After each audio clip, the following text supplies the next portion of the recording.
What's up, everyone? Welcome back to another episode of KO Play, and my first solo outing in a very long time. And for this special occasion, I'm going to be looking at Gyruss on the NES, and it's a port of a very, very good arcade game, possibly my favorite arcade game of all time. Absolutely adored the stand-up arcade cabinet, the version on that.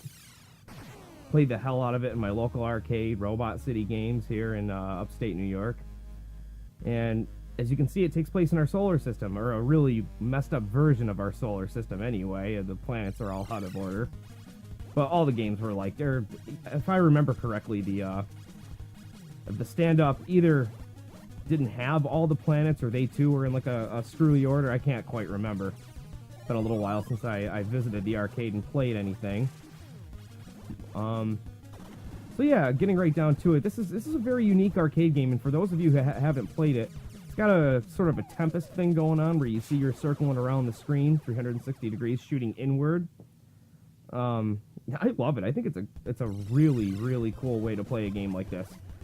Breaks it up from the classic, Galaga, and what's the other one I'm thinking? I think Galaxian style shooter of the classic versions, the really definitive versions that everyone seemed to have played at one point or another. But this game's not entirely too well known. I mean, at least to the people I've talked to. I mean, almost no one I've talked to knows about this.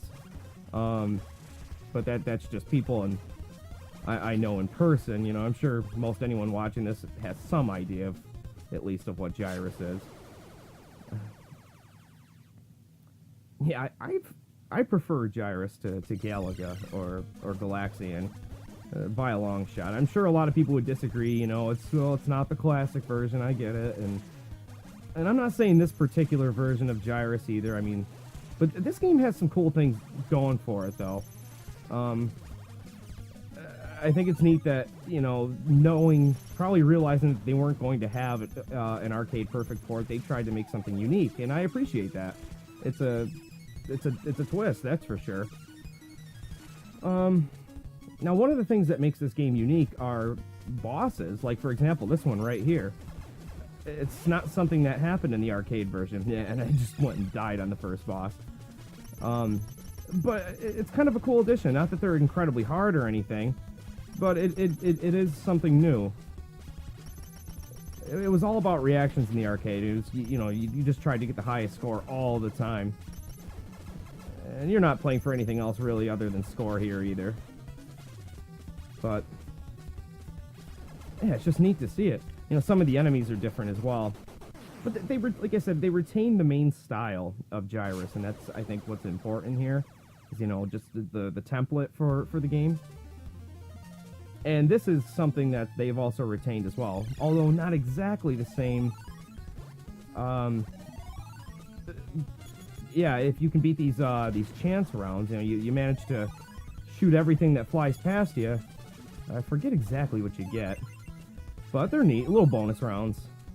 And I have missed one right there.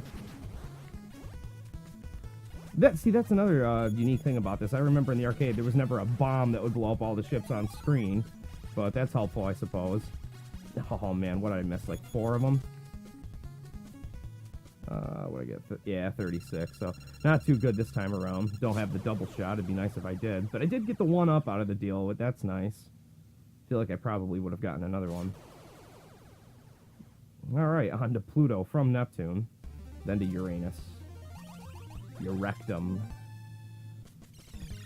So I've got some serious lives going on now. Hopefully I can get a little farther in this game than I usually do. I've never been too far in this particular version. Yeah, actually getting ready to shoot this video, I was trying to find some old photographs I took of my high scores at Robot City playing the stand-up, because I've made it to Planet Earth on the stand-up, and that's just about the end of the game. I mean, it repeats itself after that, how these old arcade games used to do that. I've never gotten to the end of the NES version, so I can't say for sure that this one does that. But yeah, those old arcade games, there's never really an end. You get to a certain point and it's like, yeah, that's the end, but then it just repeats itself and continues to get harder. But I had a massive score. I remember I took a picture. Yeah, of course I can't find it, but I'll keep looking. I have bragging rights. It exists somewhere. Might be on my old phone. Yeah, see, and another thing too. This isn't exactly a level boss, but it's like kind of it's a different enemy. You know, these things didn't exist in the stand-up version. In the stand-up, it was all about the hectic waves coming towards you. Again, you know, I prefer the arcade version much more so to this, but it is so refreshing. It is really cool to play one like this, especially since I haven't played any Gyruss in a long time. Now, if you were going for a perfect port for a home console, there was a couple that tried, at least. There was one on the Atari 2600, which was ambitious for its time. And I think all things considered, it did look fairly good. I don't have a copy of it, but, you know, I've seen the footage. I think it, you know, it's as good as it's gonna look. But there was a version on the ColecoVision that looked awesome, and I never played it. I don't own a ColecoVision, but I'd love to get my hands on this port and play it sometime. It should come as no surprise. Anybody who knows anything about ColecoVision would know that, you know, they had some really spot-on arcade ports. I think that's really what the system, or what the company was trying to push with it. And yeah, it played really well. I'd love to play the actual version. I've seen the footage, like I said. But yeah, if you've never played Gyruss on the actual arcade machine, you gotta do yourself a favor and give that one a shot. I always skip past Galaga and other games, go straight for Gyruss if it's there. I mean, I know it's there in my local arcade. Okay, I've forgotten about this guy. Oh yeah, wait, I think I have to attack. Oh yeah, you have to attack the tail. This is a nightmare.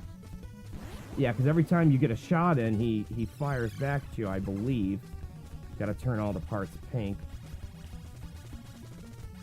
Oh, man. I can't remember if I ever developed a strategy for this. There we go. Yeah, you kind of just gotta fly by as best you can. Man, that sucked up my lives. So where are we at now? Neptune? I'm not sure exactly. Chance stage. Let's see if I can do any better this time. Once again, lost my double shot, so I don't really see that happening. Oh! I've already missed one. Oh boy. Yeah, this is more reminiscent of the actual arcade game. They just start coming in all sorts of ridiculous patterns that, unless you've played it a million times, you'd never recognize it. Oh, let's try and get that one up. Okay, that's a big help. Too bad you couldn't get the dual shot in the chance mode. I'm not even so worried about the shifts at this point. I'm just trying to get the bonuses like that right there. Oh, I thought that was a double shot. I got real excited for a second. Yeah, I've accumulated quite a few bomb shots, or the large shots, so I guess if I get in trouble, I'm just going to start throwing those out there. 3 warps to Uranus. Okay. Yeah. Yeah, this is getting a little closer to what I would consider difficult. I mean, I'm saying that, and of course I'm not doing very well. I'm very rusty at this version. You're gonna have to forgive me. This video is actually more of a chance to use OBS. Now, anyone watching this, I'm sure most of you know what that is and aren't very impressed by anyone using it, because, I mean, to me, this is great. This is the first time I've ever really dabbled in using the software. It's terrific. It's gonna make everything so much easier. And actually, I plan on getting a lot more videos out as a result. It's nice to be able to just turn everything on and not have to really worry so much about editing. And the file sizes come out so small, and it looks pretty good, all things considered. I'm very happy with it. Of course, I know it's nothing new. A friend of mine, Josh, from the YouTube channel Fox Spellcaster, old friend of mine, had been recommending this software for quite some time. Oh, jeez. Had been recommending this software to me for quite some time, and it actually took him coming over to my house and forcefully downloading it on my computer for me to actually sit down and play with it. But man, I wish I had done it sooner, because the way I used to do things was pretty time-consuming to essentially end up with the same result. Oh man, I forgot about these porcupine fucks. I don't even know what to call them. They just zap all over the screen, and you know, attack you and then, you know, dip away. They're some of the more unpredictable enemies. Yeah, these things. Get the hell away from me, you little bastard. Oh. Well, there's the game over. Oh, that was fun. I actually haven't played this game in a long time. This was a good video to give this a shot. Anyone who hasn't played any version of Gyruss, I really don't think you can go wrong. I mean, I'd steer clear of the 2600 version, and by all means, if you know where there's a stand-up arcade, play that. But you would not be disappointed with the NES game. This is a lot of fun, and I think I'm going to sit down probably for the remainder of the night and try and get better at this. But anyway, thanks for watching, guys. Stay tuned. There will be lots more videos. If it keeps up like this, this is real easy.